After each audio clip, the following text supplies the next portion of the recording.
In a world full of shitty internet parodies, Oh boy. one man That's me. would take the time to complain about it all I think that's me. and deliver the hot, spicy truth. Oh, that's definitely me. This is Burning Bridges with Ivan LeRoy. What's up, you ninja fans?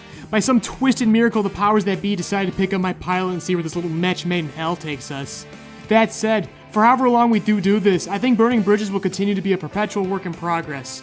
A fun, tongue firmly in cheek opinion piece nonetheless, but your feedback's gonna help us dearly in hammering out those details going forward. Now let's get on with the shit show. First burn. You'll notice Twitter's a common denominator in the things that piss me off. And the other day I heard someone bitching on there about how abridging isn't a competition and we need to stop being competitive with one another. Anyone who assigns negative meaning to competition is a loser, plain and simple. One sec, let me touch up on my orange spray tan. Low-hanging fruit scent, only the best bits for moi. I apologize for my rather crass remarks there, but I'm very passionate about competition. In fact, I made it the subject of one of my own abridges.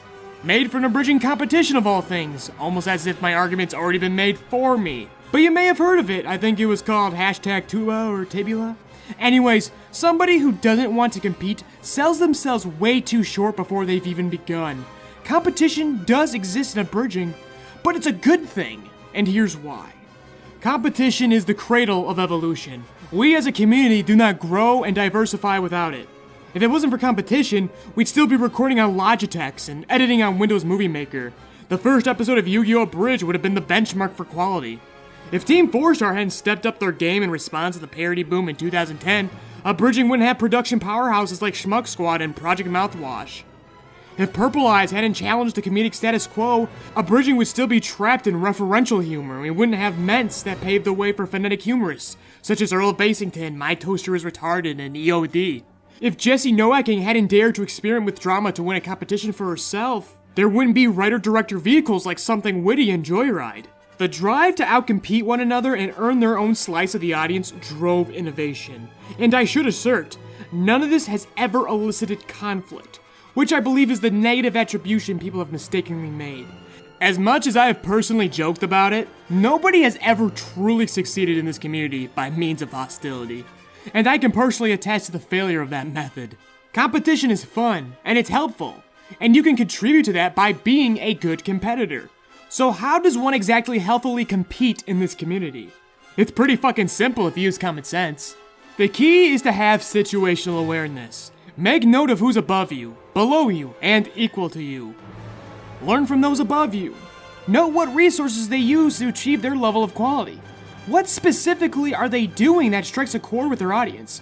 Most importantly, what can you do that's different from anyone else above you to get your slice of the action? When it comes to your equals, figure out their strengths and weaknesses. How can they help you? How can you help them? There is an inherently socialist nature to this community, so success relies heavily on the establishment of resource relationships. A trading of favors, if you will. For example, Salty DK Dan is an editor and I'm a director.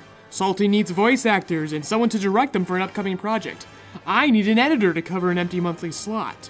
So he edits for me while I acquire recordings for him.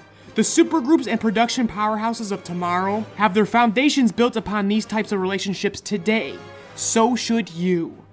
Lastly, pay attention to who is below you. Teach them, develop that talent. Now if they're completely hopeless, and you will run into such people, don't fuck around with them.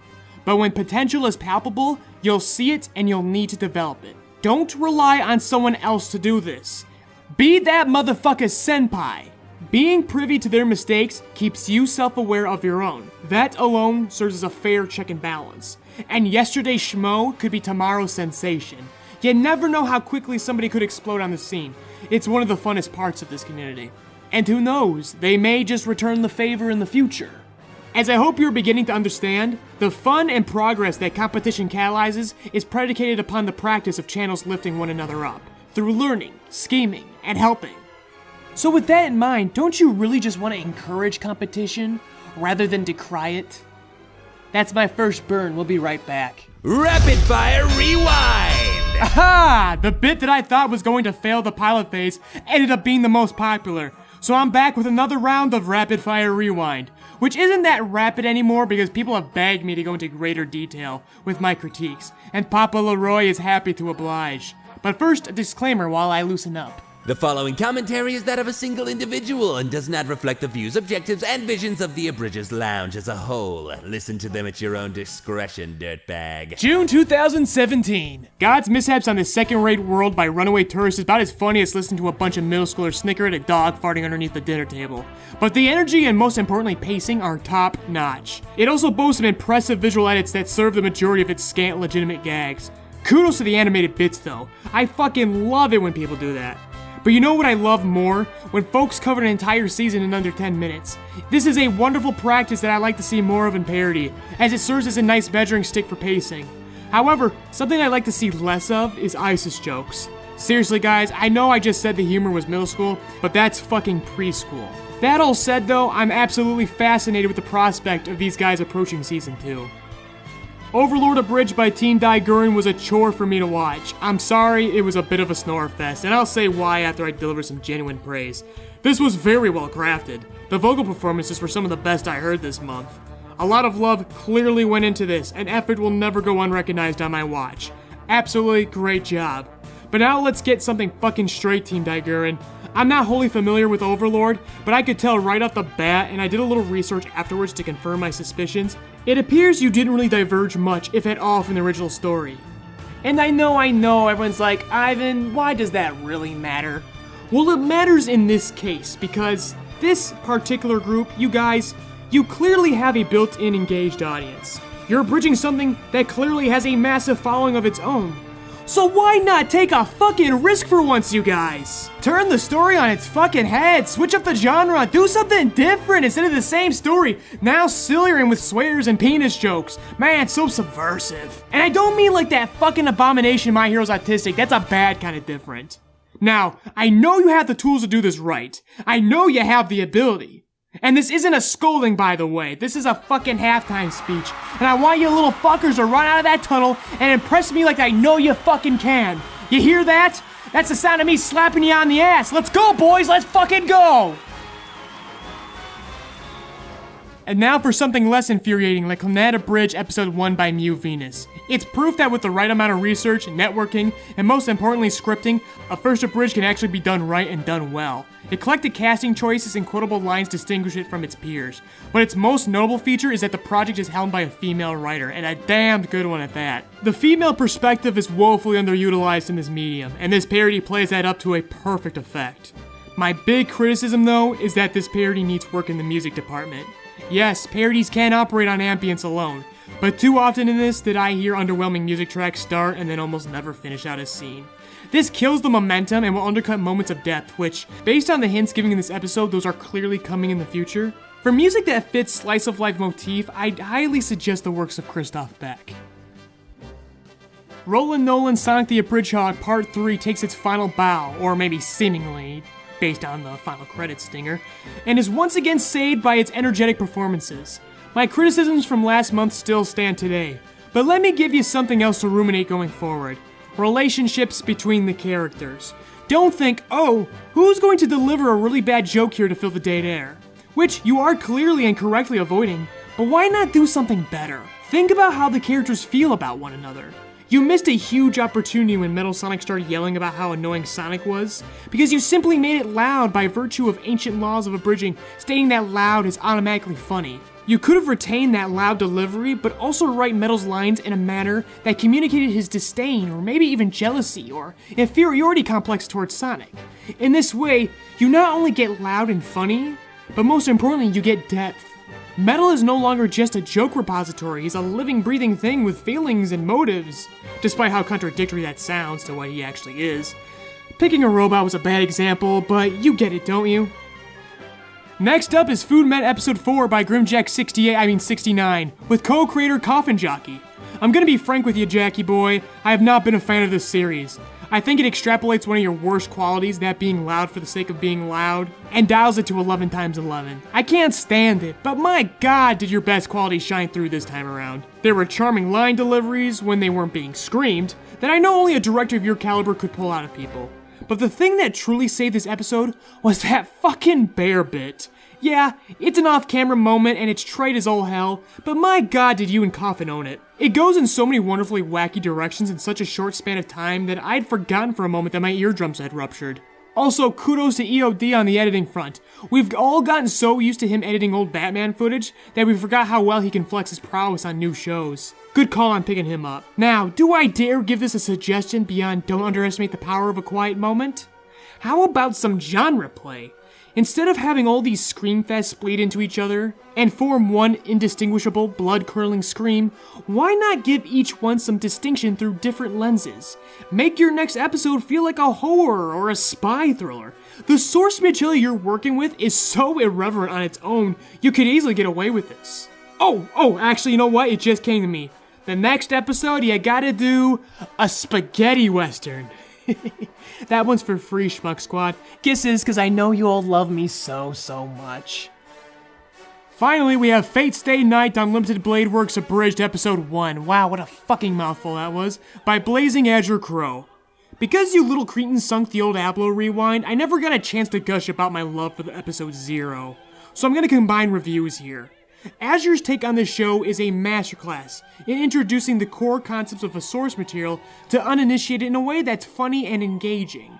In other words, unlike other abridged series that bank on viewership of an already established fan base, and assuming they understand the broad strokes of it, Azure's writing goes that extra mile and invites viewers who have never seen nor cared for this particular show before. Both episodes themselves are a charming, nearly flawless good time. But if there's one noticeable wrinkle, it's the way some characters are introduced, that being via off-screen conversation or by mention. I understand the intent here, that being teasing and foreshadowing. I'm also supremely guilty of this, but I avoid the unnecessary and unintentionally looking laziness by pulling the character forward, even if it's just for like one line, so the audience can at least see them. Yes, it can feel a little bit like coddling, but as previously mentioned, this parody appears invested in holding the audience's hand a little. Not in a demeaning way, but rather in a hospitable way. That's why it ultimately succeeds. Friendly fire! So I am here with two of some of my favorite VAs in this community, Viewtiful Valentine and Stina MewVenus. How are y'all doing? You want to go first? Oh, I mean, what a sure. gentleman. I am a gentleman. You should How know this. kind. Yeah, I am Stina or MewVenus, whichever you prefer. What the hell do you want me to say? Oh, I'll introduce you. I'll mansplain to the audience who you are. Yeah, Stina I'm a is, woman. I'm not good at words. Yeah, she's the voice of you're Haruhi, right? In My Toaster's Retarded's parody. Hell the fuck yeah, I'm Haruhi. You play Ochako. You play Rin in Doc's Fate Stay parody. Yars. Oh, and Misa in Death Note Abridged. Oh, that's right, in Charleston VO's channel. Don't forget to plug Charlie. Of course. How How about you, Val? Introduce yourself.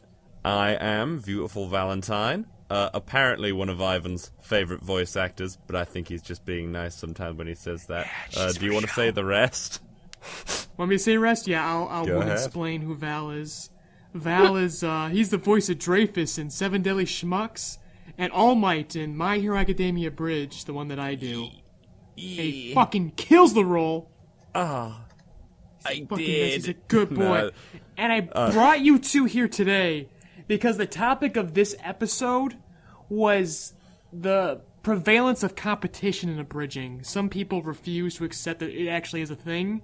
And I feel like if there's one component of the community where you cannot deny competition, it's in voice acting. You know, Yes. I actually just had that discussion with Ant-Man. Oh boy, let's have it now again. Uso Squad, as you know, you've got him as, Bakugo.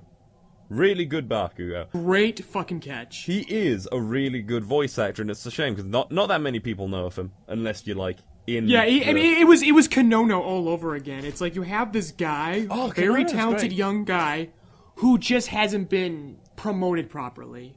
Yeah, no, Konono's great. But, so, Uso Squad, or what's his real name again, Ivan, if you could tell me? I call him Daniel Acosta. I refer to him by his slave name. Fair enough. So, Daniel, I was talking about how Daniel got the Bakugo role, and someone was like, oh, that's Uso Squad, and I was like, I remember I made a joke, it's like, oh, in the time that he was gone, I got to be on Death Battle and stuff, and then someone's like, wait, what do you mean? It's like, oh, no, it's just a joke, but, like, voice acting is competition. Anthony basically went, no, it's not, dude. I went, what the fuck are you talking about? Yes, it is, because at the end of the day, you're all vying for a role. Usually multiple people are gonna, like, say, if you put out an audition for All Might or something, it would be multiple people vying for that role, wouldn't it? Yep. And at the end of the day, one person gets it, and everyone else loses. You know, there is That's just how it is. Exactly. So it is a competition, really. So I don't know how anyone says Oh that. man, I disagree with you, but not like in a. I agree that it's like a competition, but at the same time, maybe it's just because I'm a woman. But there's not.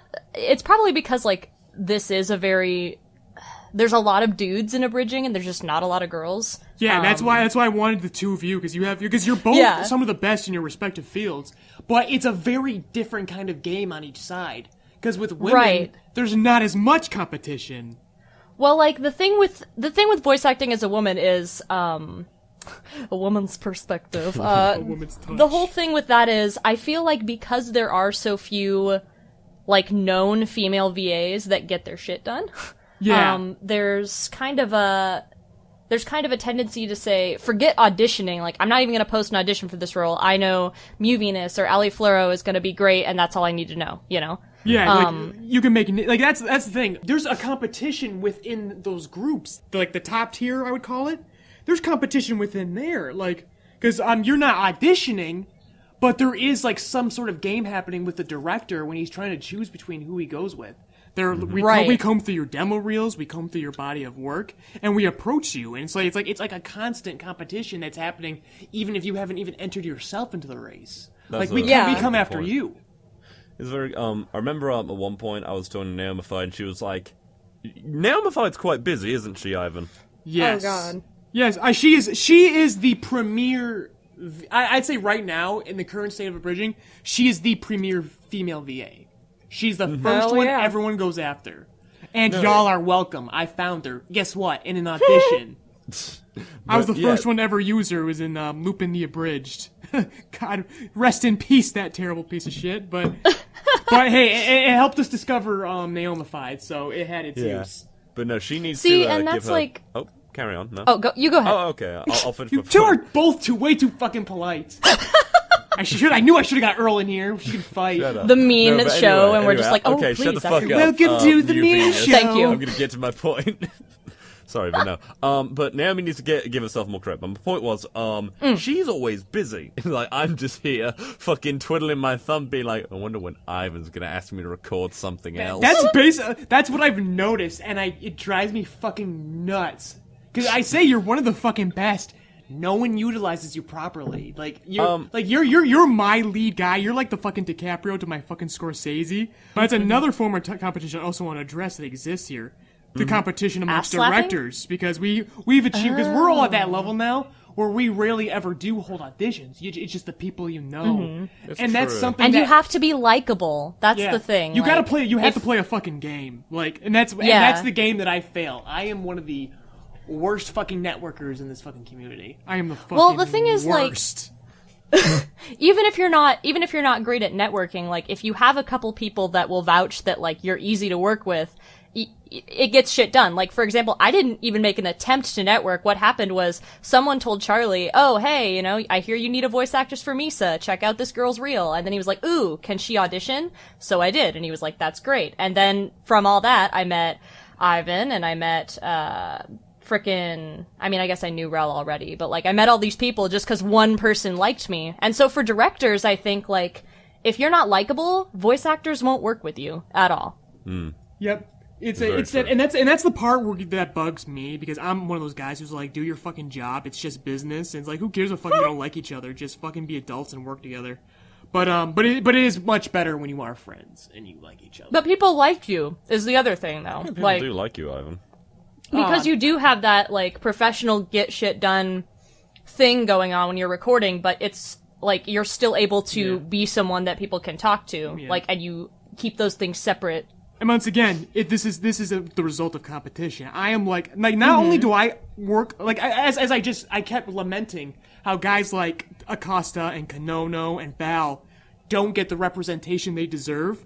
That is the niche that I've carved myself thanks to competition in this community. I've become almost your guys' agent at the same time. I pass your demo reels around all the fucking time. And as Val said, it's a game either you win or lose.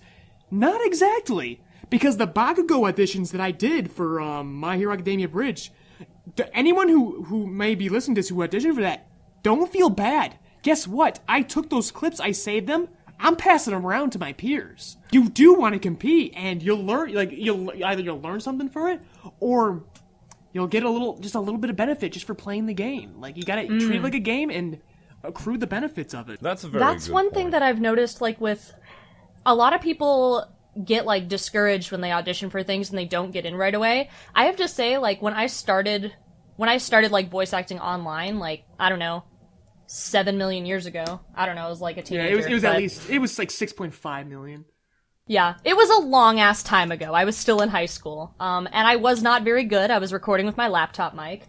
But the thing is, like, oh my god, dude, like, I left the auditions up so people would know that I was not always, like, hot shit. I'm like, because I want people to know, like, if you want to get good, you have, like, it's true in any field, you have to be willing to fail, like, a lot. I cannot tell you, like, how many auditions I did before I got cast, but I got so much better just through the process of auditioning and taking what feedback directors were willing to give when they had time, like, to give feedback on auditions. Like, that was crucial to, like, my improvement. And if you really want to compete, you have to actually put yourself out there regardless of whether or not you actually get cast. And I briefly mentioned that in my opening monologue, which has already been recorded for this about competition. I think the biggest reason people, like, refuse to accept the competition is because they don't want to lose.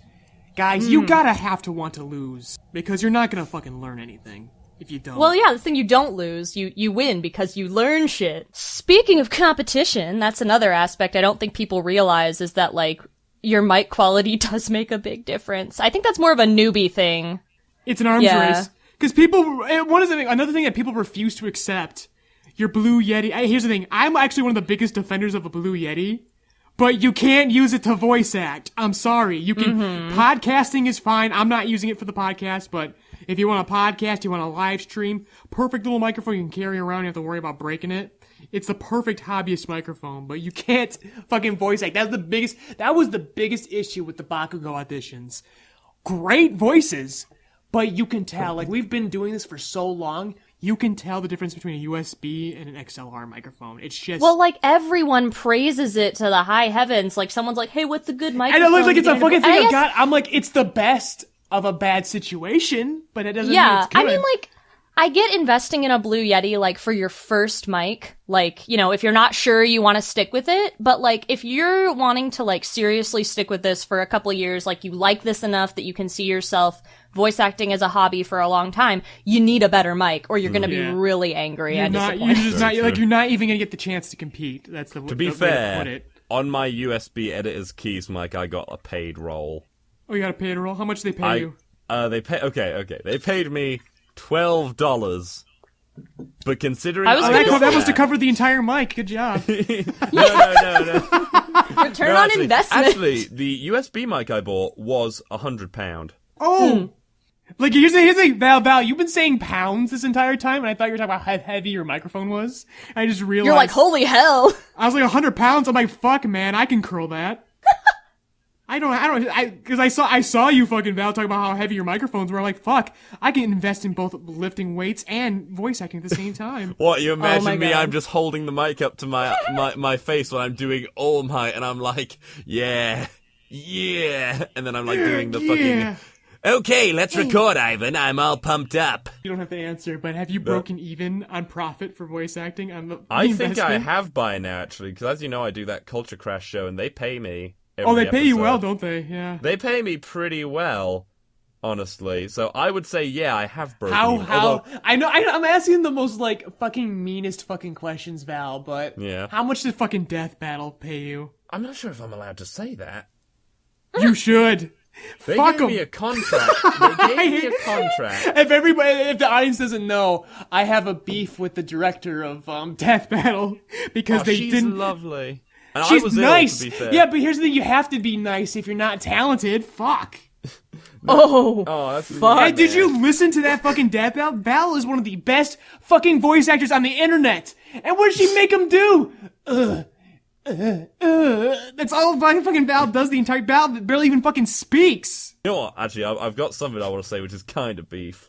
See, it was like before you say it, it's just the way the Val talks, because he's such a proper English gentleman. I feel like Val's like, I said the meanest thing to this man the other day. I said, "Good day, sir," but with a tough tone. I said, "Good I feel day." like that's where this is going, so.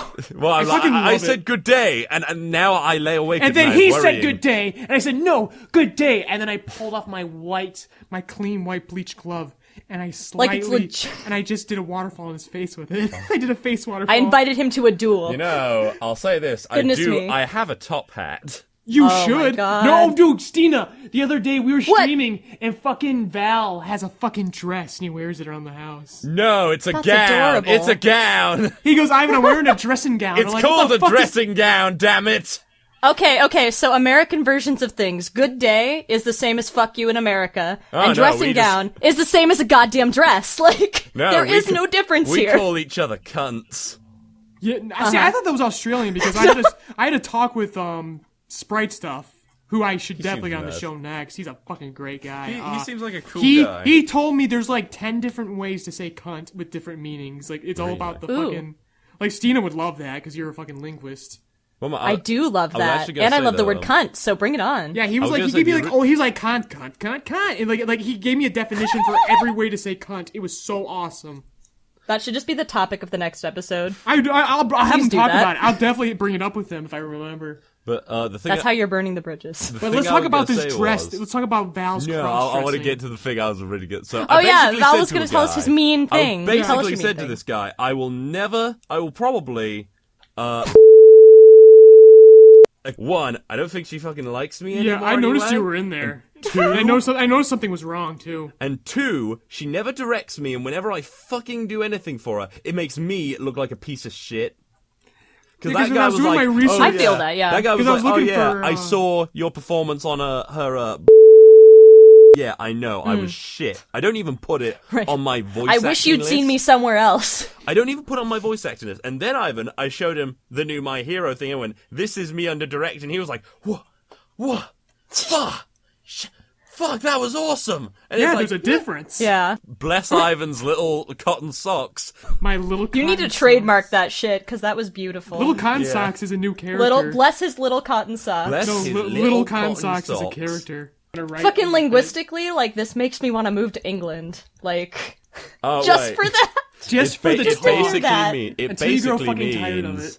it basically means Ivan, you're so sweet. Bless your little cotton socks.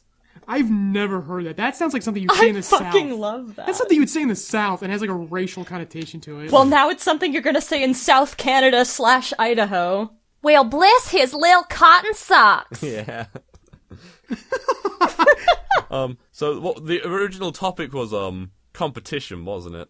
yeah, it Yeah. doesn't matter. I will We're just say, we the last just thing- shoot this I shit. am We're sad. competing to find the best phrase. The last thing about that bit, though, I'm gonna tell you, I am sad that I basically said I will probably never voice again if she asked me, is because she was she gave me my first role. Aw. Did she? She. That's okay. I will never work with the guy who got me into abridging again. So Oh yeah, we won't have those stories because this isn't. Is you know this what? like a regular this is not the thing? time. But yeah, no, I like her. She's fine as a person. I just don't. Think I I'll will voice say because her again. I've heard of her and I have to say she's great at casting. She just I mean if you want to talk about someone who discovered a lot of people, it's definitely.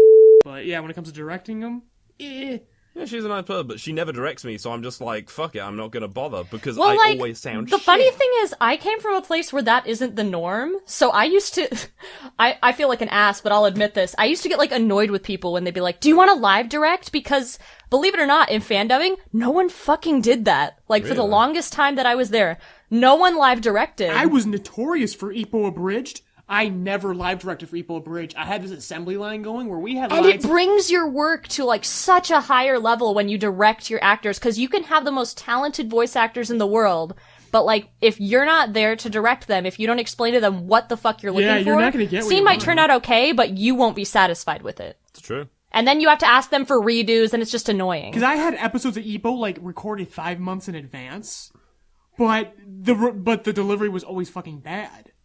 Yeah. I will say there is one person I've worked with that they've never given me direction, and it's always come out fine, but that's because of their brand of comedy. You guys know, like, my toaster is retarded. He never directs me, but that always comes out beautifully because I think we understand each other. Like, if you're gonna... Because that's the thing about directing. I think it's one aspect of directing I don't think people also need... Also, one thing people should understand about directing, sometimes you just gotta let your VA loose.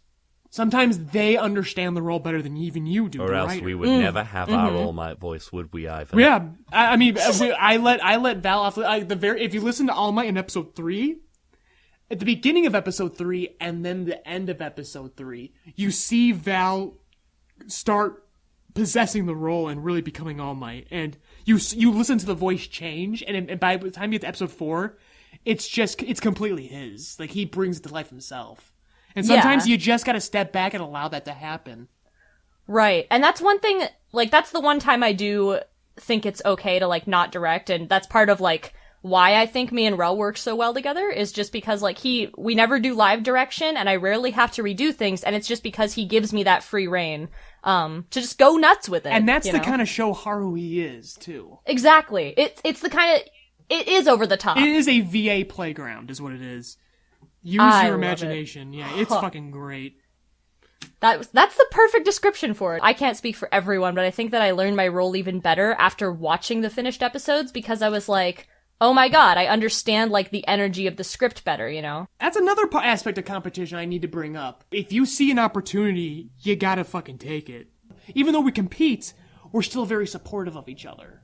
I said this in the monologue. There's a good way you can compete and be supportive, and that's what me and Something Witty do with each other. Even though we're both going to do the same parody, we are sharing resources because we intend to tell 2 different distinct stories. And that's going to be funny when they release theirs and my season 2 comes out. People are like, hey, why so-and-so here? That doesn't make sense, because Dr. Applejuice runs into this issue with Bates Day between his friends, BlazingAzureCrow and Hawk Abridged. They do Fate's Day as well, and there's an animosity between the fan base, even though it's not between them. They're all good friends. They all fucking play Dungeons and Dragons Their fan together. base are like, hey, Hawk And their Bridges fan is base better is than fucking Blazing. yell at each other, and they yell at the creators.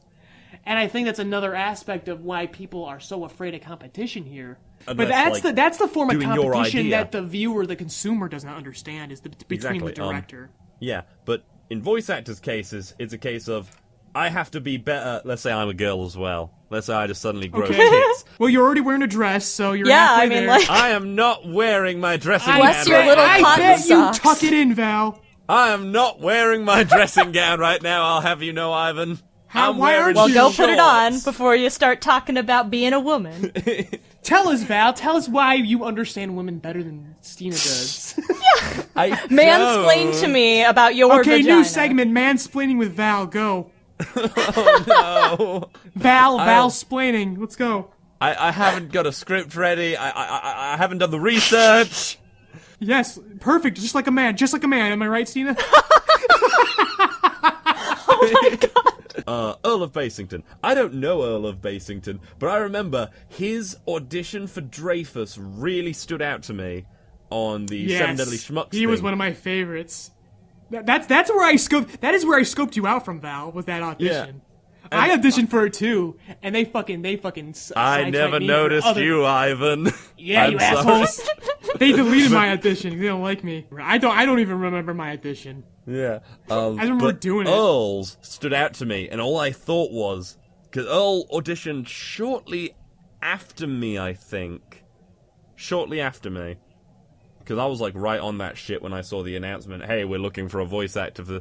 I didn't even watch Seven Deadly Sins at the time, I was like, fuck, I want to work with those guys.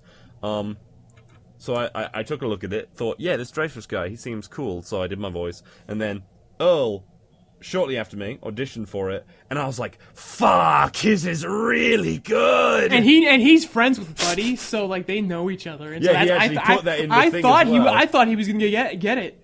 Yeah, and he even put in that audition something, my friends at Schmuck's. Yes, he did. I remember that. He's like, thanks, I can't wait to get this role. Filled me with a bit of anger, I was like, no. Because that's Earl. That That's why I fucking love Earl. That's why he fits so comfortably amongst my fucking cohorts. Because he's one of those guys, like, he's this really chill dude, but when it comes to situations like that, he will play every fucking card in his hand. Like, he didn't do that to joke. He literally was trying to fucking smooze the fucking audition, and I fucking I love hope that. not, because admittedly, when I got the role, when I saw in the announcements Viewtiful Valentine got the role, I was like, even though I don't know him, I was like, fuck you, Earl! Well, that's rivalry. That's different. Yeah, like, that's like, not animosity. But no, tell us Yeah. about roles that you've always wanted and such. I get every role I want. No, just kidding. You basically do. that's- Shut up. I was about to I mean, say, like- well, we can't all be perfect like you. That's mostly true. The only thing recently that I was, like, really stoked about, thought I nailed the fuck out of it and totally didn't get the part, I think it was last December. There was an audition for a Noragami Abridged. Ooh, is that for Ali Flora? Ali Fiora? I think it might have been. I don't yeah, know. one of the She's the I only one thought- I know who does a notable Noragami. I just want to say, Ivan, you say you're terrible at fucking, talking to people? Not talking to people, you're great at talking You to mean names? people. No, what did you say? Networking. You say you're terrible at networking. No, I've I'm only absolutely the recently- fucking worst. My networking is in proximity of Charleston VO. Like, I just use his resources. Because no one wants to fucking, because everyone's fucking afraid to approach me. I can't imagine why. I'm the nicest guy in this community. I love everyone in Abridging, even the shitty ones that I hate. I mean, that's factual. Like, we've established in the past that Ivan's a huge fucking teddy bear. He just has really big fangs. I'm a bear, alright? He's a bear. He's a bear. It all just meanings depends. of the Like, word. Is this a gay thing? Because I don't. It is a gay thing. Okay, yeah, I don't know shit. Stina doesn't know about Ew. it. She wishes. Ew, boys kissing boys? No, they should be kissing me. That's the only reason I don't like gay men. More competition. Yeah, that's another form of competition. That's why Stina hates the gays. Fucking nobody spread that. Like, Too late, it's on here. no. It's good. I was about to feel sympathy for Stina after Earl fucking absolutely fucking brutalized the female gender, but here we have Oh Stina my God. can't even handle sexuality. Right. I would have had Earl on here for you two to go at it, but he's like in a fucking like weed-induced coma. He hasn't woken up in That's like excellent. He's literally has not woken up since the fucking last episode, which we recorded like a month ago. Oh my god. We don't know if he's even okay. We don't think he's gonna come through. I know so many people that get into this and they're really pumped. They're like, oh, I want to do what you do. I'm like, cool. Don't get discouraged. And they just can't fathom what I'm talking about. And then like 2 weeks later, they're like, I tried out It's for probably like the 10 way things. you say it, Stina. You're like, don't get discouraged because I'll fucking kick your ass. Well, no, I was like, I don't say it like that to them, obviously. But, God, what kind of piece of shit? No. They come back to me like 2 weeks later and they're like, oh, I tried out for like 10 things and I didn't cast in any of them. I don't understand. This is so hard. How do you do this? And I'm just like, well, one, like, I got rejected a ton, and got used to it.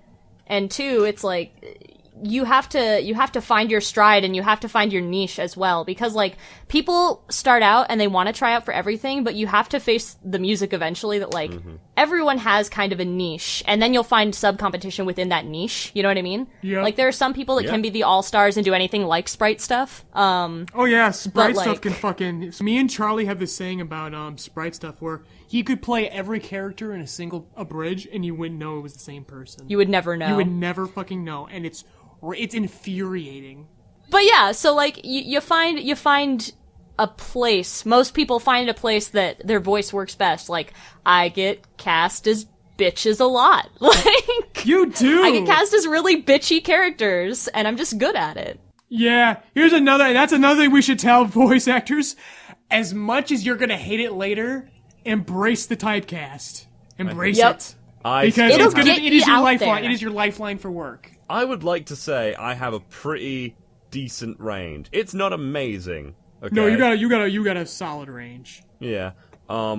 It's like Izzy. I like him in Sword Art Online, but he has Oh yeah, he has one little voice. range. Izzy has one voice, but his But range it's his is voice, with and he can do Kirito. so much yeah. with it. But yeah, like I said, he's a very good actor, though. He That's is, the yeah, thing. and He's a very I don't excellent think actor. I would like to say I have a decent range, but I'm saying not on Izzy's level of acting or anything. Maybe one day. I'm coming for that ass. But but the point is, Swiggity swooty. if I look on my I voiced in all this thing, which is my playlist of everything I voiced in. When I think about it, I've had a decent amount of range throughout. And I'd say only recently, since Ivan got me on, found me on the Schmucks thing, I imagined once people heard that, it would be like, and this isn't me being like overconfident, like, oh, once people hear that voice, I'm gonna be fucking in there. Set for life. Yeah, but no, people don't ask me to do the Dreyfus voice that much, and that surprises me Which I'm sometimes. shocked because I think that is your typecast. Yeah. Because I think the very first thing I ever cast you as was King Arthur in Abridged Yeah, I 1102. love doing that because you know That was a fun role. What I love about working for you, Ivan, was that you let me do things that I like. Well, I let everyone do what they like, and I do interesting things, because I just said embrace the typecast. I tend to be one of those guys who likes to break the typecast out of people. Like, for example, I know this is gonna be a fucking boast. I think I'm the only person who's ever cast Izzy properly outside of his own parodies. The one that me and Charlie are working on, the top secret one, I think that's gonna be his best role since Kirito. I think it's fucking amazing. But the most interesting Kirito. role they ever threw at him was Terry, the space monkey. Fuck. That was beautiful, yeah. I think it's the first time where he got to do something super unique that wasn't Kirito.